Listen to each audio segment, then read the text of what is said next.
Bine ne-am regăsit la un nou clip. Astăzi o să vă vorbesc un pic despre spatula Skin Scrubber, aparatul cu ultrasunete pentru peeling, pentru curățarea facială. O să vă vorbesc un pic despre beneficiile acestei spatule și despre contraindicațiile ei. Mă folosesc de acest cap de manechin pentru a vă arăta puțin tehnica în sine, să vedeți cât de simplu se poate elimina tot excesul de sebum și toate punctele negre și toate chestiile care n-au ce căuta pe tenul nostru printr-o metodă super ușoară. Fac chestia asta ca să vă mai încurajez un pic, pentru că știu că marea majoritate a fetelor care mă urmăresc și îmi sunt și cliente au avut niște experiențe mai puțin plăcute în urma unui tratament de curățare și, bineînțeles, și pentru persoanele care și-au făcut tratament de curățare în alte locuri și au avut experiențe destul de urâte, vreau să vadă cât de ușor se poate face la ora actuală un tratament de curățare. Am zis că o să vă vorbesc un pic despre beneficiile acestei spatule. Trebuie să știți că spatula cu ultrasunet accelerează foarte mult metabolismul și producerea de colagen, îmbunătățind structura pielii și a zonelor cu cicatrici.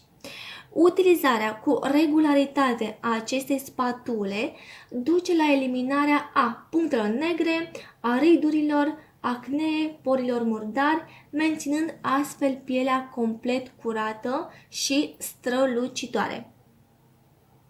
Spatula se poate folosi cu foarte multă ușurință pe față, gât și decolteu. Înainte de a fi folosită spatula, trebuie tenul curățat în profunzime. Un secret, de fapt nu e un secret, o chestie super importantă pe care trebuie să știți e că această spatulă se folosește pe o bază de apă. Tenul trebuie umezit foarte bine. Spatula este recomandată pentru toate tipurile de ten. Câteva contraindicații pe care trebuie să le știți înainte de a apela la un tratament de curățare prin intermediul acestei spatule. Dacă pielea feței are infecții, răni deschise, acne activă, alunițe mari, tatuaje, negi, este complet interzis. Nu aveți voie să vă faceți un tratament cu spatula pe bază de ultrasunete. Dacă ați suferit de o intervenție chirurgicală și există niște cicatrici pe piele din start, iar nu aveți voie.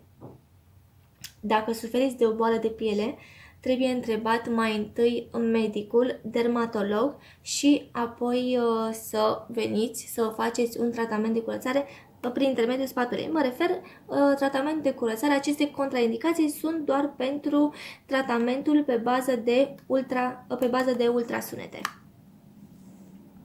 Pută la un cabinet de cosmetică. Pe vremuri, tratamentul de curățare se făcea printr-o tehnică manuală de stoarcere a feței. Ăla era tratament de curățare. La ora actuală, cosmetica și tehnologia a avansat atât de mult încât nu trebuie să mai existe stoarcere pe fața clientei. Nu, chestia asta trebuie eliminată complet. În momentul în care se face și la ora actuală se mai face, din păcate. Bun, dar în momentul în care vi se face un tratament de curățare prin metoda asta clasică de stoarcere, tenul rămâne extrem de inflamat, iritat, cu urme, roșeață, chiar și vânătăi. Tenul se inflamează extrem de mult. În momentul în care se întâmplă treaba asta, lui trebuie 3 zile să-și revină la modul inițial. Și prin această tehnică manuală de stoarcere, niciodată, dar absolut niciodată, tenul nu va fi complet curățat. Din acest motiv m-am decis să vă vorbesc un pic despre spatula Skin Scrubber.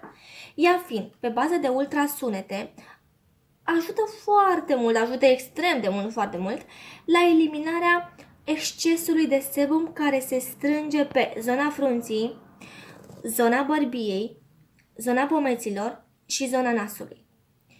Cu absolut nimic nu poți elimina excesul de sebum așa cum o poți face cu spatula. Din acest motiv vă recomand să veniți cu inima deschisă la un tratament de curățare, dar să vi se facă cu spatula Skin Scrubber, pentru că nu implică durere, nu lasă urme, nu rămân vânătăi, nu sunt zgârieturi, nu se întâmplă absolut nimic. În primul rând, clienta nu are parte de durere. Excesul de sebum. Despre asta vreau să vorbesc în momentul ăsta. Excesul de sebum este foarte greu de eliminat din piele.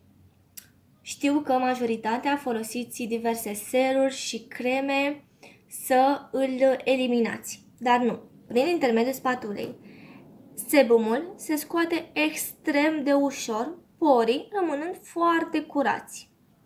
Este extrem de important să aveți porii curați. Primesc foarte des întrebarea: de ce nu-mi stă fondul de ten în piele? De ce nu-mi intră crema în piele?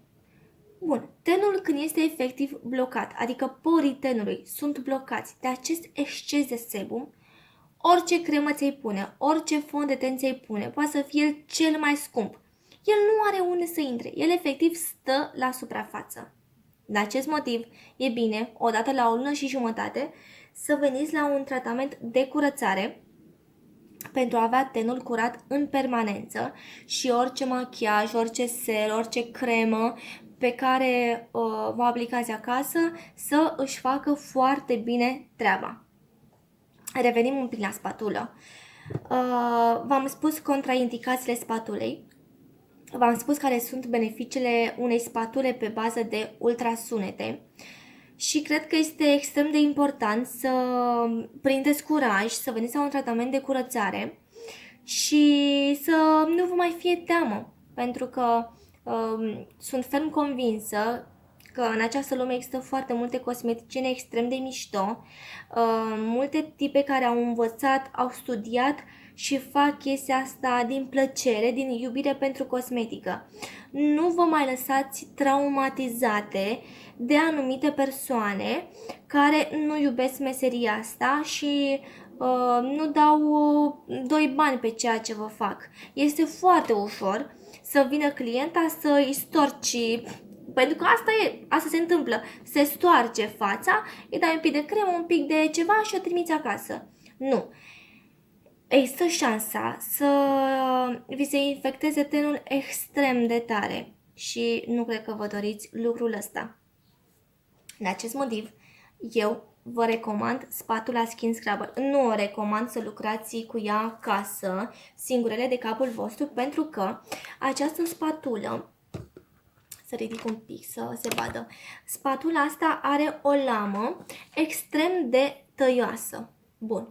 În momentul în care nu se lucrează corect cu această lamă, riscați să vă tăiați pe față. Și nu glumesc. Riscați să vă tăiați foarte rău sau să vă ardeți, pentru că această spatulă se încălzește extrem de tare. Ea în același timp se sterilizează, ajungând la un...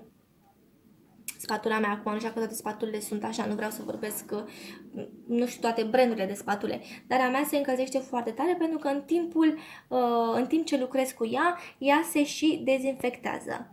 Deci, dacă pe scurt, pentru că o să vorbesc mult și risc să vă plictisesc, dacă vreți să veniți la un tratament de curățare, vreau să prindeți curaj, să fiți extrem de optimiste, că nu se va întâmpla nimic rău. În primul rând, nu aveți niciun fel de durere, veți pleca cu tenul curat în profunzime, pentru că spatula este foarte accesibilă și foarte ușor de lucrat pe bărbie. Sunt foarte multe persoane care au probleme cu zona bărbiei, foarte multe persoane care au probleme cu zona nasului. Se lucrează extrem de ușor, ne lăsând nicio urmă de roșață, vânătăi, durere, absolut deloc.